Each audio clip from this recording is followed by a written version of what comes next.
삼성전자 하이닉스가 하루에 7%에서 8% 빠졌습니다. 외국인은 3일째 조 단위로 팔고요. 근데 여러분, 이게 한국 버리기일까요? 데이터는 다른 얘기를 합니다. 남들은 외국인 엑소더스다 하는데 정작 같은 시간 메모리 쪽으로는 돈이 들어오고 있었어요. 오늘 그 진짜 정체를 가려봅니다. 그래서 오늘 딱 세 가지만 봅니다. 첫째, 외국인 대량 매도. 이게 업황 비관이냐 아니면 리밸런싱, 환율 같은 기계적인 이유냐. 둘째, 메모리 업황이 정말 꺾인 거라면 설명이 안 되는 자금 흐름이 있습니다. 그게 뭔지. 셋째, 외국인이 돌아온다면 어떤 신호 세 개를 보면 되나. 공포 헤드라인 말고 데이터로만 갑니다. 먼저 오늘 수급, 낙폭의 정체부터 봅시다. 삼성전자 하이닉스가 동반으로 7%에서 8% 급락했고 외국인이 3일째 조 단위로 팔았어요. 근데 여기서 중요한 게 있습니다. 코스피 시총의 약 60%가 삼성전자, 삼성전자우, 하이닉스, SK스퀘어에 쏠려 있어요. 이 네 종목이 흔들리면 지수가 같이 출렁이고 매도가 매도를 부르는 구조가 작동합니다. 그러니까 이 낙폭은 종목 펀더멘털이 망가져서가 아니라 쏠린 수급 구조가 진폭시킨 결과 성격이 큽니다. 그럼 외국인은 왜 팔았을까요? 대부분 기계적이고 일시적인 요인입니다. 주가가 너무 올라서 MSCI 신흥국 지수 안에서 한국 비중이 벤치마크보다 초과됐어요. 그러니까 패시브 자금이 기계적으로 덜어낸 겁니다. 여기에 원달러 환율이 1,500원대로 급등한 게 겹쳤고 MSCI 선진국 편입 무산보도까지 더해졌죠. 한국이 싫어서 판 게 아니에요. 그리고 핵심, 이 리밸런싱이 6월 19일에 마무리되면서 9월까지 패시브가 기계적으로 강제 매도해야 하는 압박은 일단 사라졌습니다. 자, 오늘의 진짜 그림 딱 하나만 가져가세요. 외국인 매도는 한국 이탈이 아니라 주가가 너무 올라서 생긴 리밸런싱 매도다. 강제 매도 압박은 끝나가고 업황과 실적은 살아있어요. 그러면 이 수급 공백은 대래 눌림목이 됩니다. 매도의 정체는 한국 손절이 아니라 비중 조절이라는 거예요. 첫 번째 질문, 왜 주가가 오를수록 외국인은 더 팔았을까요? 잠깐 생각해 보세요. 이상하잖아요. 답은 메커니즘에 있습니다. 주가가 급등하면 MSCI 안에서 한국 비중이 초과돼요. 그러면 벤치마크를 추종하는 자금이 기계적으로 덜어냅니다. 그 결과 외국인 지분율이 연중 최저로 내려왔어요. 삼성은 52.4%에서 47.6%로, 하이닉스는 53.8%에서 51.3%로. 주가가 오르면 순 매도가 늘어나는 역설이 작년 말부터 뚜렷했죠. 이건 한국이 싫어서가 아니라 벤치마크 추종 자금의 구조적 특성입니다. 공포의 실체를 부조로 해체하면 이렇게 보여요.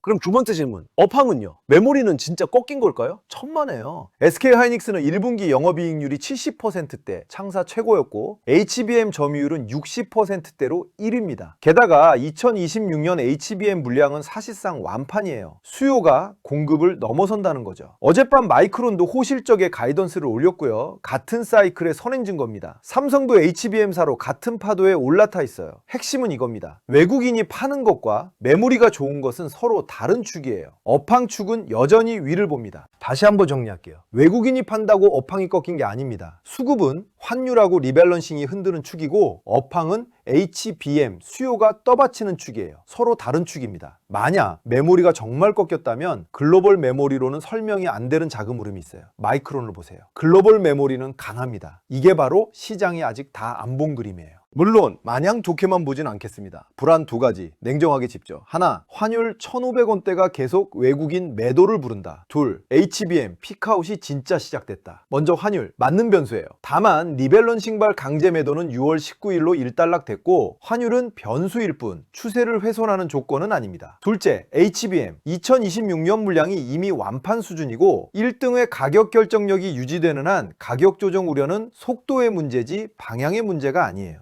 걱정거리는 있지만 산업 방향이 받쳐줍니다. 그래서 결국 방향성은 위쪽입니다. 여기서 하나 더. 외국인이 비운 자리가 클수록 다시 채워질 탄력도 큽니다. 삼성 외국인 지분율이 47.6%, 연중 최저예요. 가장 많이 비워졌다는 건 매도 압박이 풀릴 때 채우기 매수가 들어올 여지도 그만큼 크다는 뜻이죠. 그래서 이번 국면의 진짜 핵심은 누가 더 많이 팔렸고 누가 먼저 채워지느냐입니다. 그럼 삼성, 하이닉스, 마이크론 같은 매도를 맞아도 반등 탄력이 다릅니다. 삼성전자는 외국인 지분이 47.6%로 가장 많이 비워진 자리예요. 매도 압박이 해소되면 빈자리 채우기 탄력이 상대적으로 클 수 있습니다. SK하이닉스는 HBM 1등, 순도 높은 AI 메모리라 업황 모멘텀에 가장 민감해요. 올라도 크게, 빠져도 크게. 다만 ADR 희석이라는 개별 변수도 같이 안고 있죠. 마이크론은 미국 메모리주의 업황 투량계입니다. 마이크론이 강하면 업황 비관 내러티브를 반박하는 외부 일부 근거가 돼요. 하이닉은 HBM 1등 한 줄, 삼성은 빈자리 채우기. 누가 먼저 채워지나를 보세요. 오늘 가장 중요한 메시지 하나. 외국인이 판다 힐권 악재가 아닙니다. 왜 파는지를 구분하면 오히려 기회예요. 매도의 이유가 리밸런싱하고 환율이라면 이 수급 공백은 추세 붕괴가 아니라 눌림목 구간일 수 있습니다. 같은 매도라도 정체를 가르면 공포가 기회로 바뀝니다. 자, 실전입니다. 지금부터 볼 변수는 딱 셋이에요. 첫째, 외국인 수급 복귀 여부, 순매도에서 순매수로 전환하느냐. 둘째, 원달러 환율 안정과 하향. 셋째, ADR 공모가 확정하고 삼성 2분기 실적. 이 셋이 켜지는 순서가 곧 수급 복귀의 시간표입니다. 수급이 돌아오는 중이라고 볼 수 있는 신호 하나씩 깔아드릴게요. 하나, 원달러 환율이 안정 하향됩니다. 둘, SK 하이닉스 ADR 공모가가 확정되면서 희석 불확실성이 해소됩니다. 셋, 삼성 2분기 실적이 컨센서스에 부합하거나 넘깁니다. 넷, 외국인이 현물에서 순매도에서 순매수로 전환합니다. 다섯, 6월 19일 리밸런싱 종료 이후 패시브 매도가 잦아듭니다. 여섯, 지수하고 동종 메모리가 같이 회복합니다. 이 중 셋 이상이 켜지면 강제 매도 공백을 눌림목으로 읽어도 됩니다. 외국인이 판다 악재가 아니라 왜 파는지를 구분하면 오히려 기회 구간이에요. 그럼 진짜 유형 신호는 어떻게 가릴까요? 기계적 매도하고 업황 훼손형 매도를 구분하는 법 세 가지입니다. 하나, 마이크론하고 SOX 같은 글로벌 메모리는 강한데 한국만 약하다. 그러면 환율 리밸런싱 같은 한국 고유의 수급 문제라 오히려 기회일 수 있어요. 둘, 글로벌 메모리까지 같이 급락하고 HBM 가격 수요 지표가 같이 악화된다. 이때만 업황 훼손으로 의심하고 한 박자 쉬세요. 셋, 개인이 받아내는데 낙통만 커지면 수급 공백 신호로 읽으면 됩니다. 반대로 이건 들어가지 말아야 할 자리입니다. 환율이 계속 급등하고 외국인이 현물에 선물까지 동시 매도를 키우는데도 싸 보인다며 풀 비중으로 받는 거, 급락 당일 변동성 구간에서 추격하는 거, 수급 복귀 신호가 0 개인 상태에서 무지성으로 물타기 하는 거, 이런 건 분명히 경계하셔야 합니다. 유형별 행동 기준입니다. 먼저 장기 저평단 보유자. 매도 원인이 리밸런싱하고 환율인 한 7%에서 8% 급락은 숨구르기예요. 구조 변화로 의심할 신호는 글로벌 메모리 동반 붕괴나 HBM 수요 둔화지